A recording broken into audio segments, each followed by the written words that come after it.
ব্রেকআপের পরে পর্দায় রোমান্স নিজেকে কিভাবে সামলাচ্ছেন সুস্মিতা। কথা সিরিয়ালের অত্যন্ত জনপ্রিয় একজন অভিনেত্রী সুস্মিতা দে। তবে ছোট পর্দার দর্শকের কাছে তিনি স্টার জলসার কথা সিরিয়ালের নায়িকা হিসেবে বেশি জনপ্রিয়। এই ধারাবাহিকের বিপরীতে প্রধান নায়ক এবির চরিত্রে অভিনয় করছেন টেলি হ্যান্ডসাম হিরো সাহেব ভট্টাচার্য। ব্যক্তিগত জীবনে শত সম্পর্ক ভাঙছে অভিনেত্রী। দীর্ঘদিনের সম্পর্ক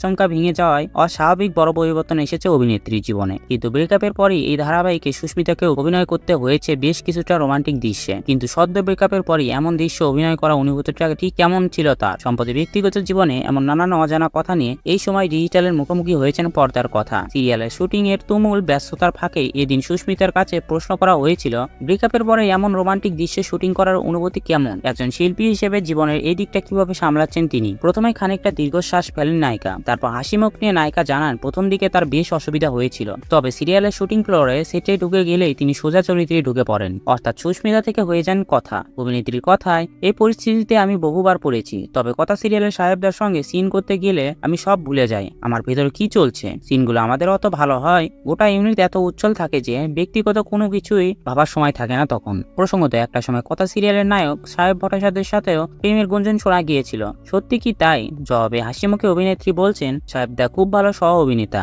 সেই সাথে ভীষণ ভালো মানুষ। আমার কোনো সিন অসুবিধা হলে নিজে থেকে বুঝতে পারে, তাই নিজেই জিজ্ঞেস করে, আবার কোথাও অসুবিধা হলে আমায় গাইড করে দেয়। এত সাপোর্টের পরও জড়তা কিভাবে থাকবে বলুন?